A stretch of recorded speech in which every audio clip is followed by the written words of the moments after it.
This is the story of a Nazi hunt like no other. The target was Heinrich Himmler, head of the dreaded SS and Gestapo, the mastermind behind the final solution, the murder of 6 million Jews, making him probably the worst war criminal the world has ever known. Towards the end of the war, he had more people hunting him than anyone else. They included Allied secret agents who were out to kill him, war crimes investigators who were determined to catch him alive and put him on trial, and lastly, Adolf Hitler himself. Convinced that Himmler had betrayed him, he wanted him arrested and executed. It all meant that when Himmler was finally caught, what happened next would spark off 1,000 conspiracy theories, each more extraordinary than the last. In the house, Himmler admitted his identity and soon afterwards lay dead. The man who, after Hitler, killed and tortured more human beings than anyone in the history of the world, dared not face the consequences. This is the bizarre story of the hunt for Heinrich Himmler, the most evil Nazi of them all.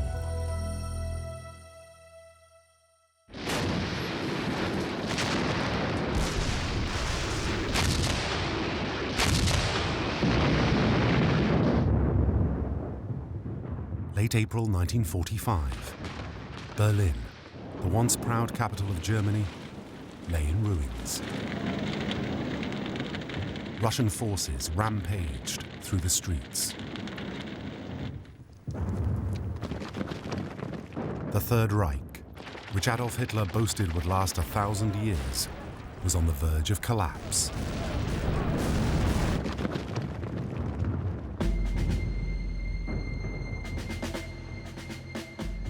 Yet on April the 20th, in the midst of all this chaos, Hitler chose to celebrate his 56th birthday. He emerged briefly from his underground bunker to meet some of the young boys left to defend Berlin.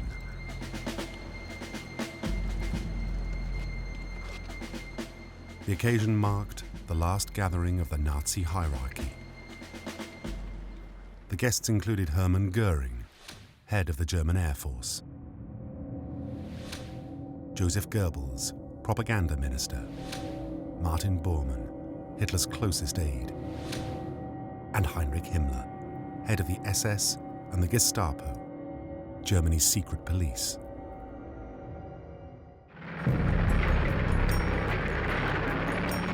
As the Russians moved in, the few top Nazis who remained with Hitler were faced with a stark choice: surrender, escape, or suicide.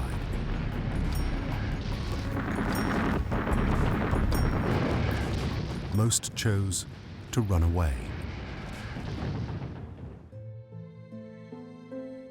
However, Himmler, an inveterate schemer, saw the disaster as a major opportunity for his own advancement. For the last few weeks, as enemy troops stormed through Germany, he'd been trying to open up secret peace negotiations with the British and the Americans. Using Count Volker Bernadotte, a Swedish diplomat, as an intermediary, he'd gone behind Hitler's back. Himmler had persuaded himself he was so important that the Allies were bound to do a deal with him. They might allow him to govern a small part of Germany, even establish a Fourth Reich.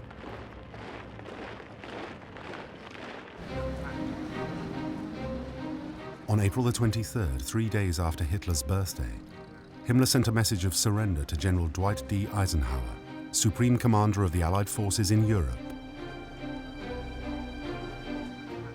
It was passed on to British Prime Minister Winston Churchill and the US President Harry S. Truman. They in turn informed the Russian leader, Joseph Stalin.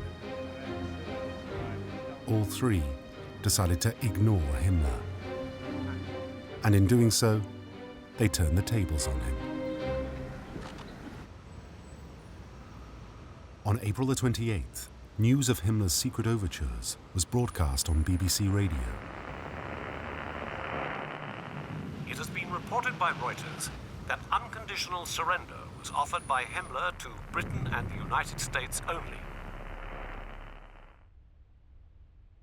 Hitler was stunned, as Bernd Freytag von Loringhoven, a senior army staff officer, witnessed.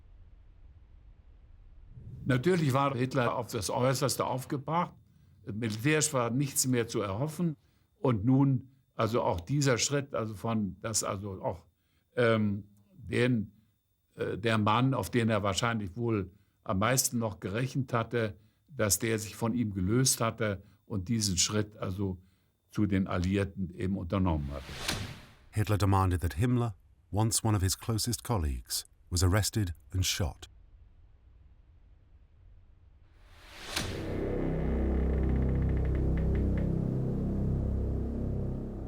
On April the 30th, Hitler, after ranting about being surrounded by traitors and incompetents, killed himself.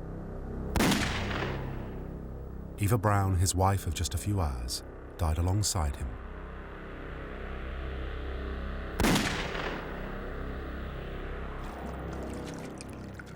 Their bodies were then taken to the surface and cremated.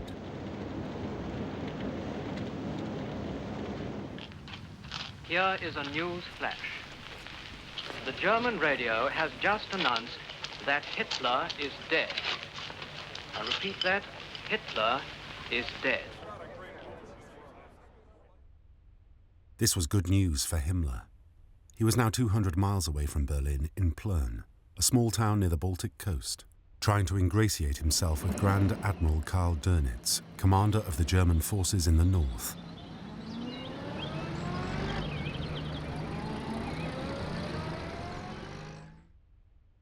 With the death of Hitler, Himmler had one less person after him, but it was only a temporary reprieve.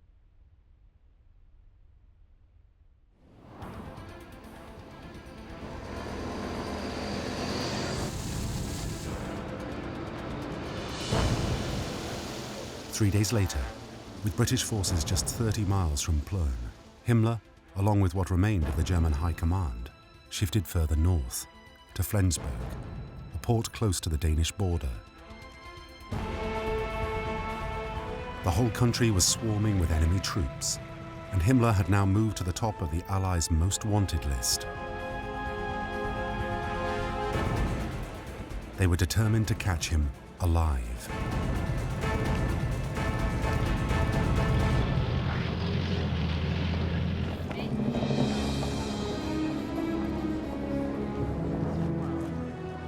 So who was Heinrich Himmler, the man the Allies were after?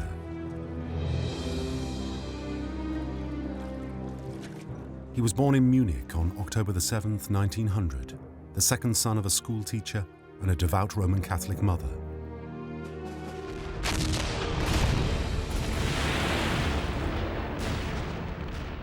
Following the outbreak of World War I in 1914, he yearned to become a soldier.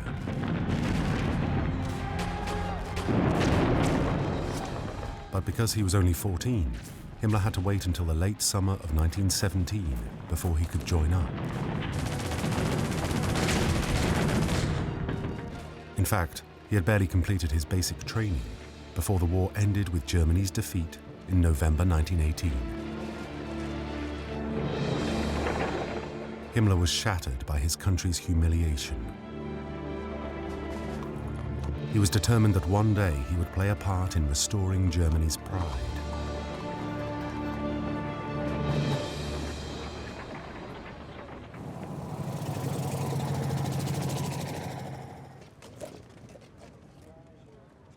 In 1919, Himmler settled back into normal life and began studying agriculture at college in Munich.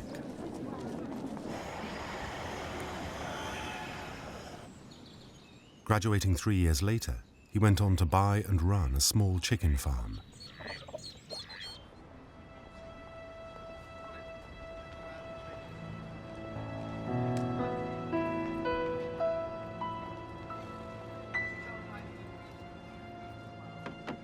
By now, the German economy lay in ruins. Inflation was soaring out of control, businesses folded, unemployment rocketed and people watched helplessly as their life savings were wiped out.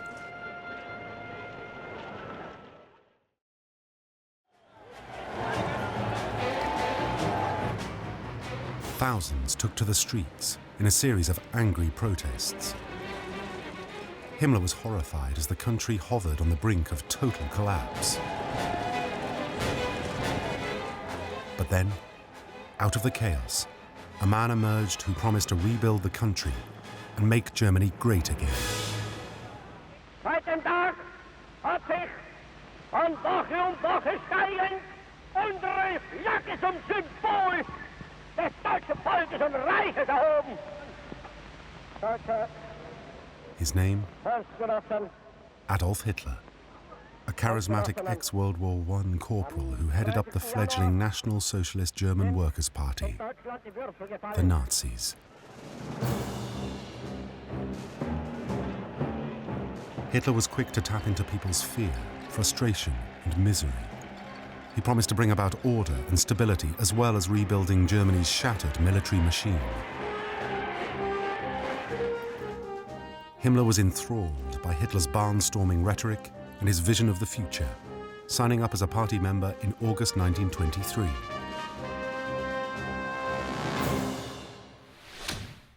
Three months later, he enthusiastically joined in an ill-conceived attempt by the Nazis to overthrow the German government by force.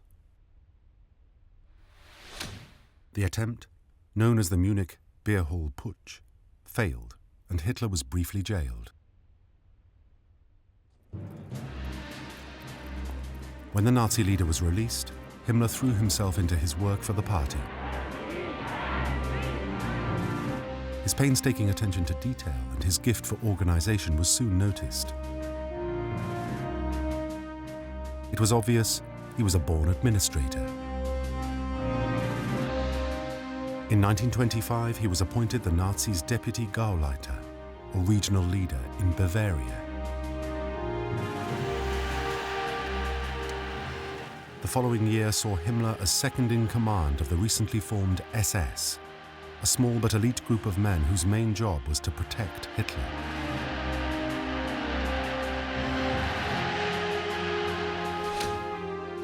Then in January 1929, much to the surprise of his colleagues, Himmler was personally promoted by Hitler to Reichsführer, or commander, of the SS.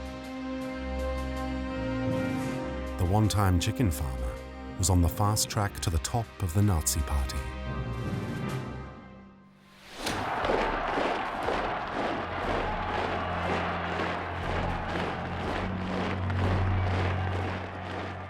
Now he was in overall charge. Himmler set about building up the SS with ruthless efficiency.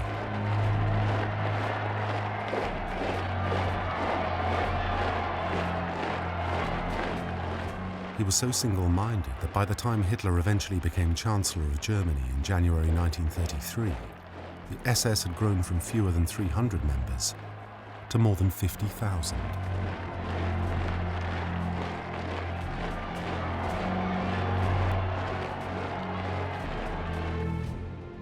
Its recruits were fanatically loyal and blindly obedient Nazis, all meeting Himmler's warped criteria as racially pure Aryans. They not only had to be physically fit and strong, they also had to be able to trace their German ancestry back to the beginning of the 19th century.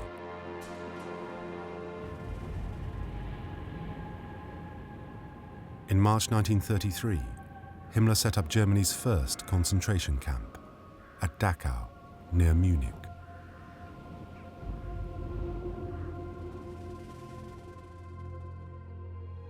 It was established to house so-called political dissidents, including communists, trade union leaders, and other opponents of the Nazi regime.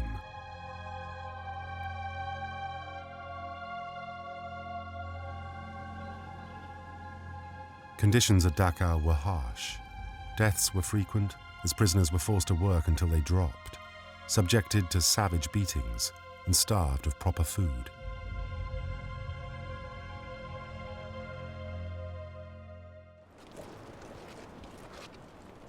By now, Himmler was an important member of Hitler's inner circle, Even so, he still wanted to grab more power for himself. But first he had to overcome a major obstacle.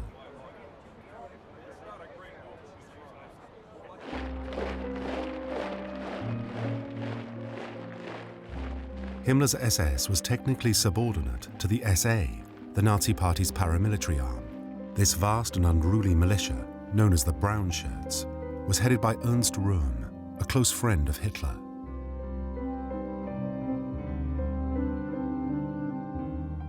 Himmler was determined to cut his rival down to size.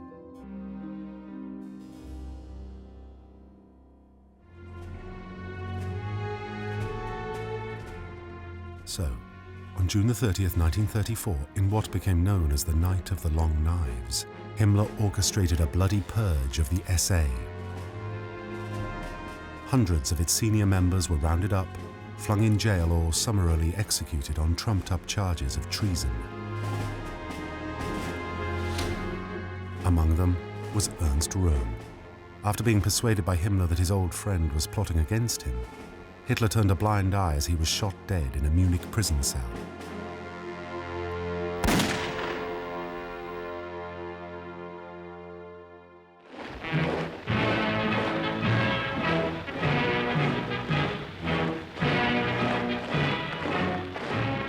With Röhm out of the way, the field was now clear for Himmler's SS to become the most powerful organization of its kind in Germany. Then in June 1936, Hitler gave Himmler complete control of Nazi Germany's internal security apparatus, including the much-feared secret police, the Gestapo.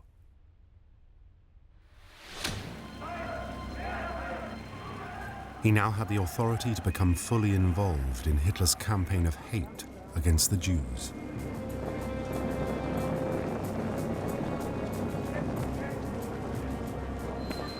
Persecuted by Himmler's SS and Gestapo thugs, thousands of Jews were forced to flee abroad, leaving everything they owned behind.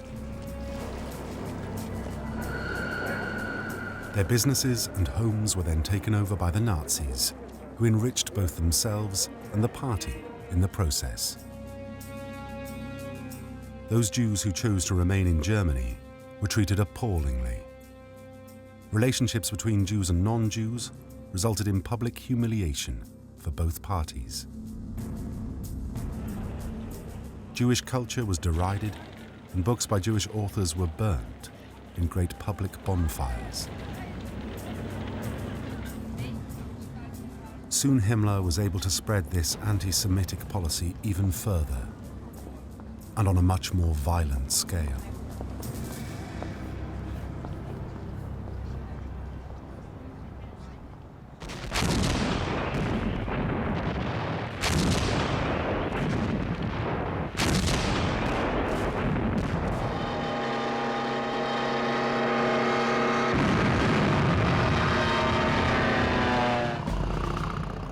In September 1939, Hitler invaded Poland.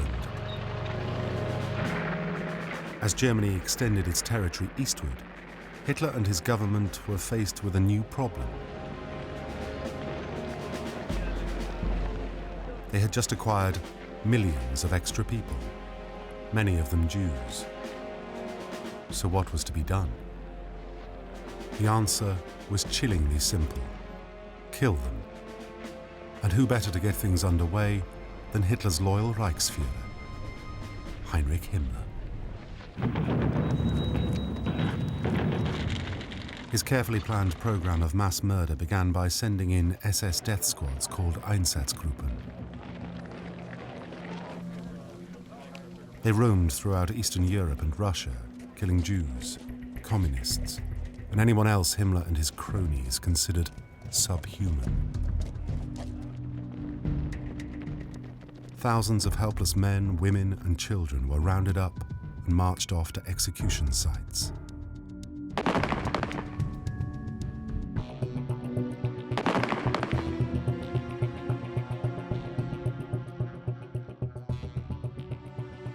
But, as historian Professor Gerald Fleming explained, it was not long before Himmler recognized that even some of the most hardened SS killers were growing sick of the killing.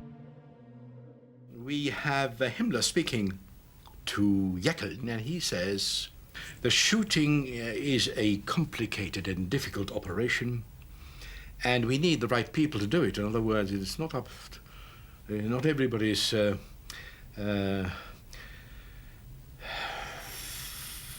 Not everybody's very fond of doing it. This gave Himmler a new problem. How could he get rid of large numbers of Jews without upsetting too many of his SS killers? He had to find another and more efficient way of getting rid of them.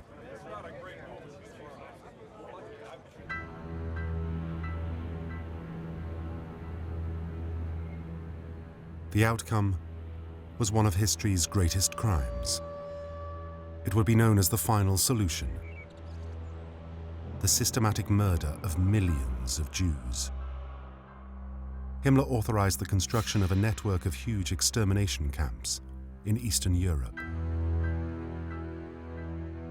They included Chelno, Treblinka, Sobibor, Majdanek, Belzec, and the most notorious of them all, Auschwitz. They were built with just one purpose in mind: the murder of millions of innocent people.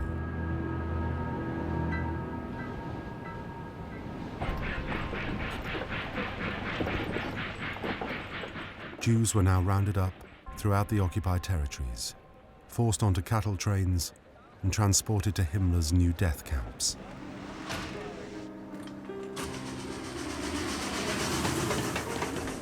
With no food, no water, and packed tight together, a great many, particularly the young, the old, and the sick, died on the way.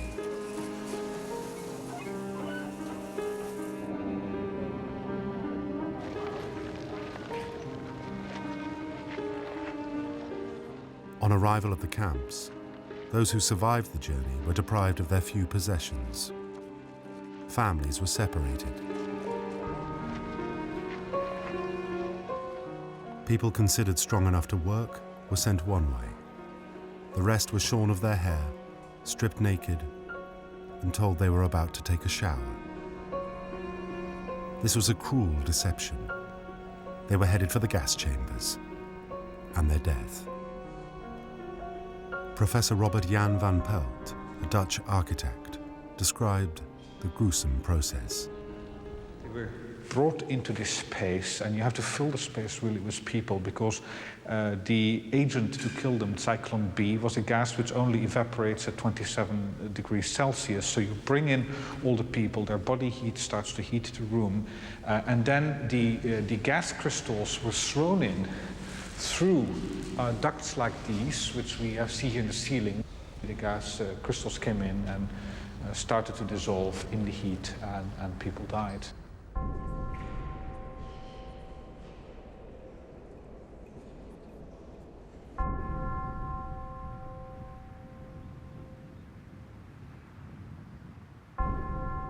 The victims left behind piles of clothes, shoes, spectacles, even toys. Everything, including gold teeth taken from the corpses, was then recycled for the benefit of the Third Reich. Himmler's extermination camps were big business. Those inmates who weren't immediately dispatched to the gas chambers were worked to death, shot, hung, or beaten unmercifully on the slightest pretext. Some, many of them children, were subjected to the most inhumane and perverted scientific experiments. Few survived. Twins came in for special attention as the Nazis tried to work out how German women could give birth to pairs of blonde, blue-eyed children. Himmler was presiding over unimaginable suffering. However, unlike some of his subordinates, he was rather squeamish. Once, as he watched a mass execution, he'd even fainted. He preferred to remain in his office, regarding the organization of wholesale slaughter as no more than a bureaucratic exercise.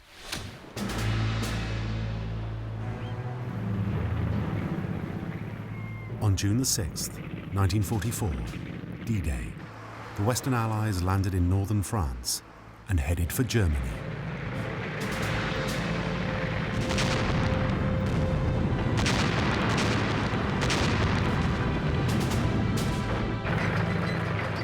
Meanwhile, the Russians steadily moved in from the east.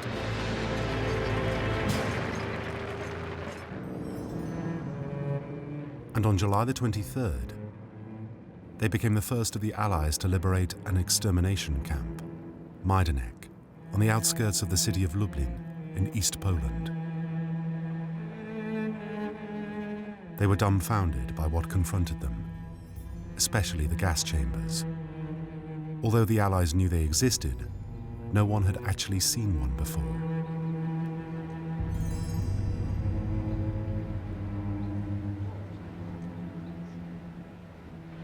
A commission of Russian, Polish and Allied observers visited Majdanek. They found 6 gas chambers disguised as shower baths. Zyklon, this is the gas the Germans used to kill innocent men and women by the thousand. Having killed their victims, the Germans burned them in special incinerators. Faced with such damning evidence, Himmler now became a prime target for the Nazi hunters. Though at this stage no one wanted to catch him alive, they wanted him dead.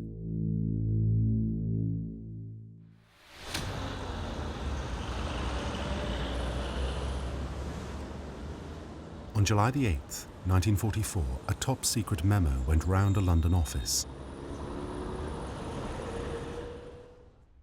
The memo discussed the possible assassination of Hitler and Himmler using agents from the Special Operations Executive, better known as SOE.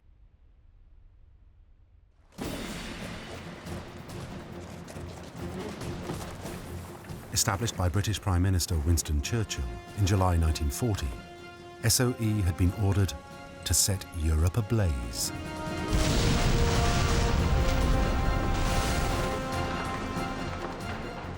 Sometimes referred to as Churchill's secret army, SOE agents were recruited from all walks of life.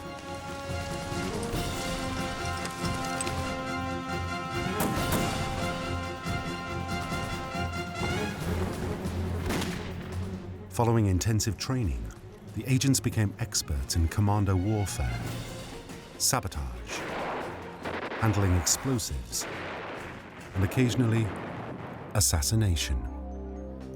The most notable of these took place on May the 29th, 1942, when 2 SOE-trained Czech agents threw a bomb at an official car on the outskirts of Prague. Their target was the Nazi overlord of the region, the notoriously cruel SS General Heinrich Himmler, a close colleague of Himmler.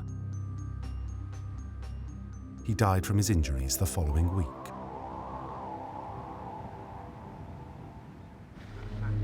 And so 2 years later, SOE launched an even more daring plan, Operation Foxley, the assassination of Hitler and Himmler. With the enthusiastic support of Churchill, SOE came up with a number of scenarios. These included derailing Hitler's train with high explosives, or poisoning the train's water supply. But they were soon dismissed as hopelessly impractical.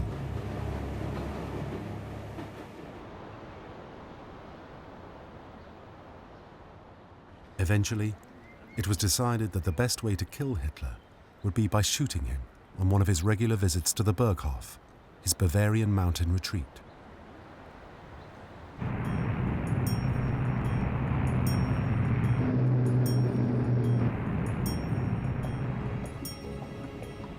SOE planned to parachute snipers into the area surrounding the Berghof compound.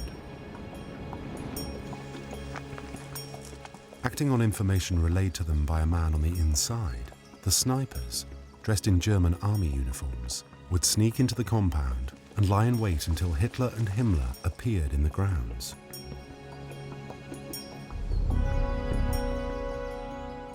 The weapon chosen for the attack was a KAR-98K, a standard-issue German infantry rifle fitted with a telescopic sight. And to make sure they got their men, the snipers would use explosive bullets.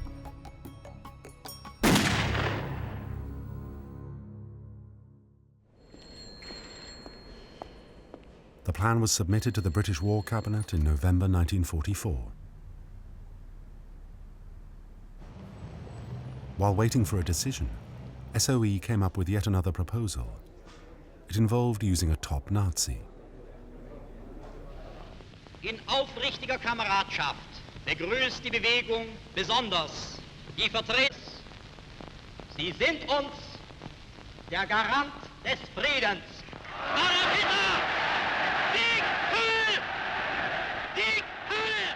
Rudolf Hess had once been Hitler's deputy, but in 1941 he had fallen into Allied hands after a failed attempt to negotiate peace terms. We're sure you'd like to hear a bit more about that nice Mr. Rudolf Hess. Of course, we haven't been allowed to take any pictures of him, but this is Dungavel Castle, the house of the Duke of Hamilton, on whom Hess intended to call. This is the hospital in Glasgow, where he went first of all, but where he isn't now. And then we have the farmhouse near which he landed, but he isn't there either. This is the plane in which he made his astonishing flight from Nazi Germany to Scotland, but he isn't among the pieces, and you can say what you think about that. In fact, there was no mystery surrounding his whereabouts. When he came down by parachute, Hess was picked up almost immediately and placed under close guard in a secluded country house.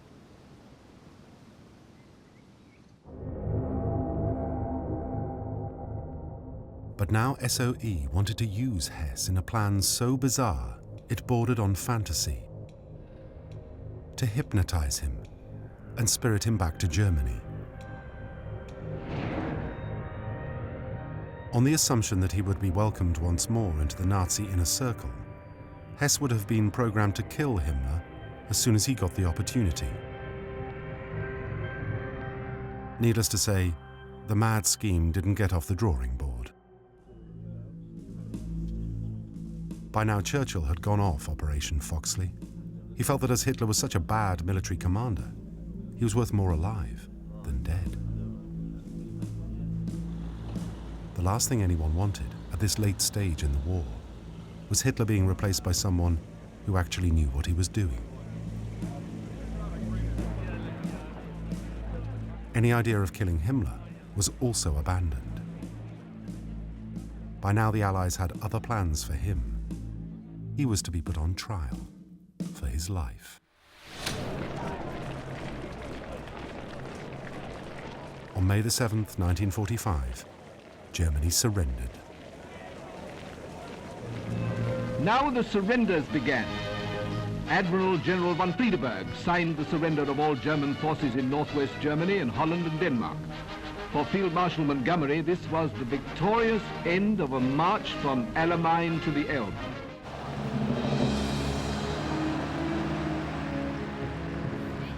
As Allied troops swarmed all over the country, they were ordered to keep a lookout for the top Nazis, including Himmler. The Allies intended to put them on trial for war crimes. It would be the first tribunal of its kind ever held. As thousands of German troops laid down their arms, they were all rigorously processed. The Allies were determined to get their hands on the masterminds behind the genocide.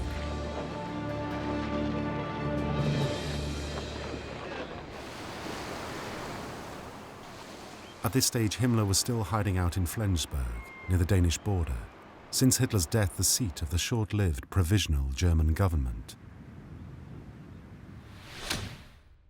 Realizing he was a prime target, he decided to go on the run. But first, he tried to change his appearance by shaving off his moustache and wearing an eye patch instead of his spectacles. Himmler now intended making his way south to Munich, his hometown, where he hoped to meet up with his family.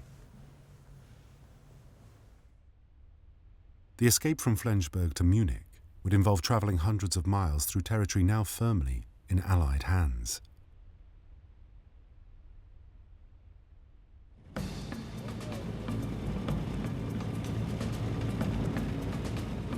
Accompanied by a small group of his most trusted SS colleagues, Himmler set off.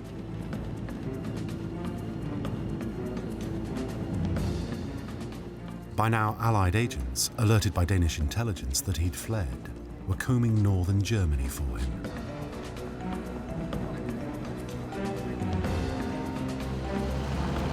With the whole country covered in Allied troops picking up stray Germans, Himmler's progress was slow, and it took the group 2 days to cover just 60 miles.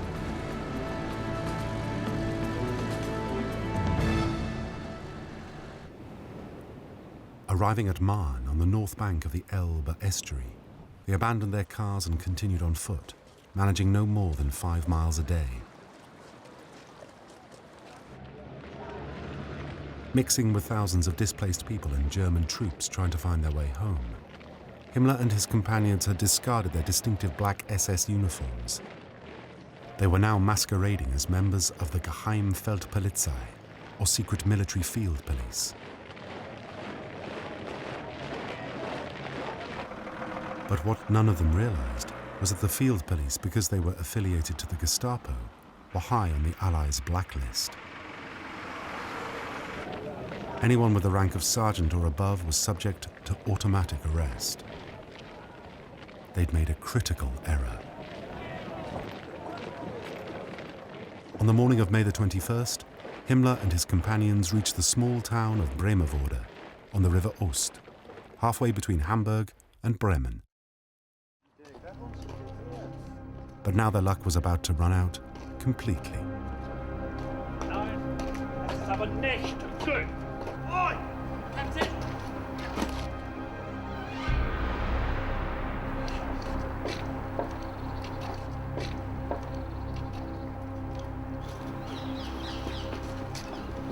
All right, come on. On arrest, the Nazis' false papers were found to be just too perfect, and they were dispatched to an interrogation center a few miles south of the town of Lüneburg.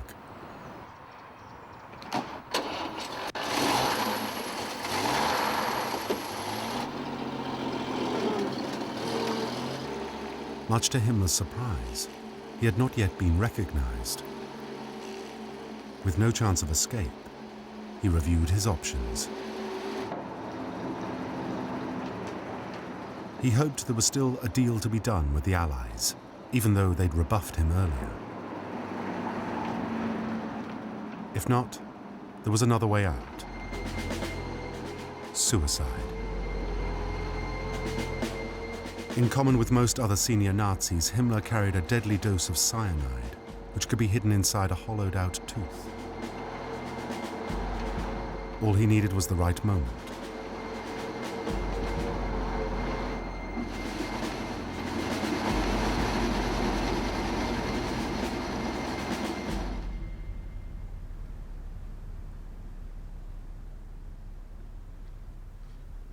On arrival at the interrogation center, the prisoners were paraded before the commanding officer, Captain Thomas Sylvester. Noticing something different about Himmler's bearing, Sylvester had the other two removed so he could concentrate on the man left standing in front of him.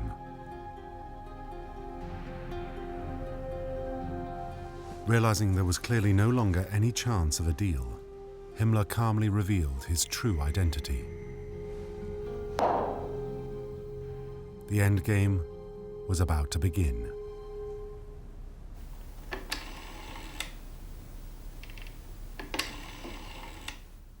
Sylvester immediately contacted British Second Army headquarters in nearby Lüneburg. He was ordered to search the prisoner for suicide capsules.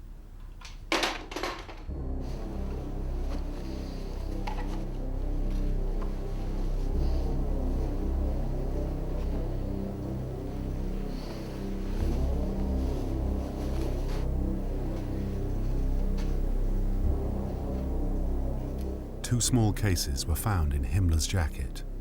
One contained a capsule. The second was empty. Sylvester was now seriously alarmed. He had to find the missing capsule. Himmler was then stripped and searched again.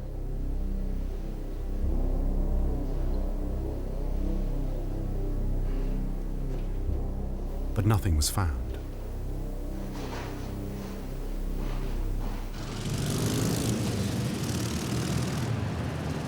Later the same day, Himmler was taken on to Lüneburg for a more thorough interrogation. As soon as he arrived, he was hustled into the front room of a house commandeered by the military.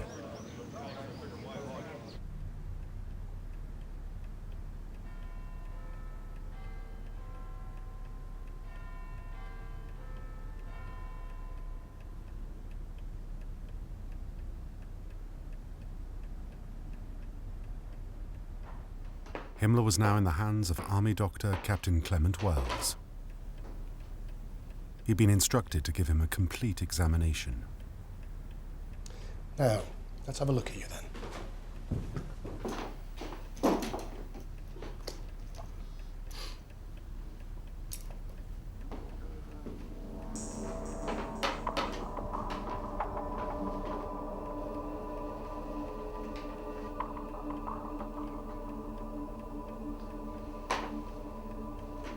Open wide. Move your tongue.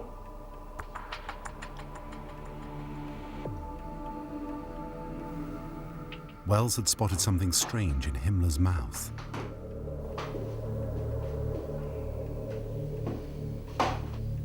Again. Wider.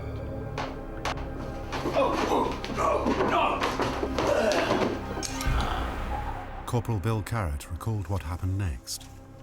There was the crunch of a cyanide file or whatever you like to call it, and you could actually hear it glass in his teeth. And the doctor said, well, we'll make him sick. And we got the whitewash off the ceiling into a bucket, water, stirrup pump.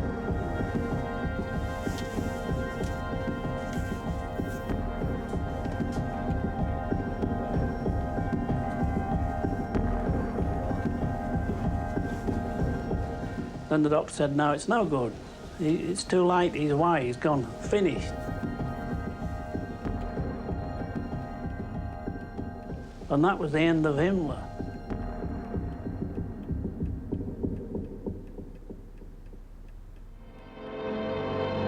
This was the end of Himmler.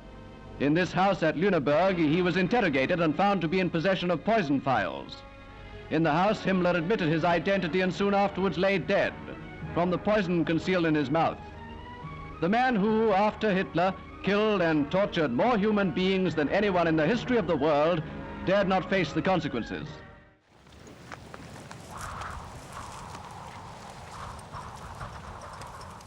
Early next morning, Himmler's body was buried in an unmarked grave in a remote spot on Lüneburg Heath. The British had no intention of allowing his last resting place to become a Nazi shrine. And there the matter might have ended, except that from the start, doubts about the exact circumstances of Himmler's death would linger for years afterwards.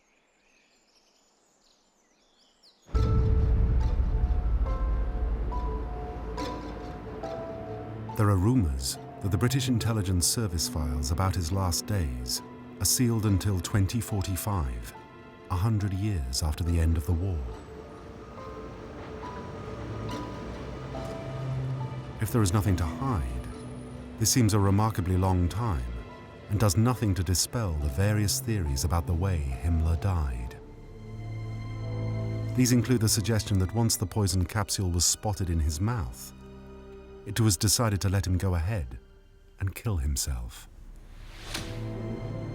Another is that allowing Himmler to die was an act of sheer negligence by his interrogators. negligence that the authorities wanted hushing up. After all, it's not as if they were unaware that suicide was a real risk. Just 2 days before Himmler's death, the British had lost another high-ranking Nazi, SS General Hans Adolf Kreutzmann. While being processed at Lüneburg, he'd killed himself with a cyanide capsule hidden in a cigarette lighter.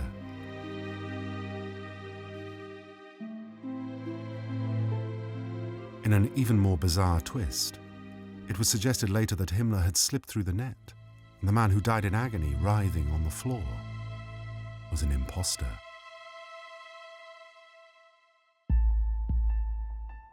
The rumours and speculation continued until 2005, when a British author claimed to have discovered what really happened.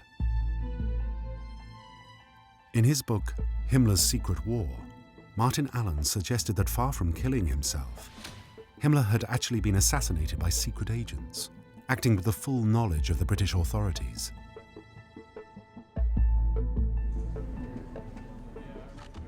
The reason, according to Allen, was that the British apparently didn't want the Americans to discover the full extent of their negotiations with Himmler.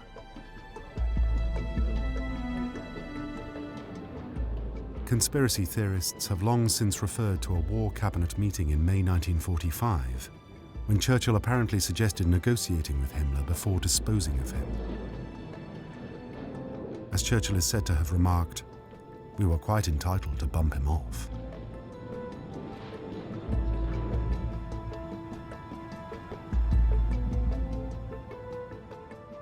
Allen based his sensational findings on documents he'd unearthed at the British Public Record Office in Kew, London, in 2003. However, a forensic examination of the documents showed several of them to be forgeries. Allen was convinced someone had set him up. However, the most obvious explanation for Himmler's death still seems to be that he committed suicide. But whatever the circumstances, few mourned the passing of such a monster. A man directly responsible for the cruel deaths of millions of innocent people as he held sway throughout the Third Reich.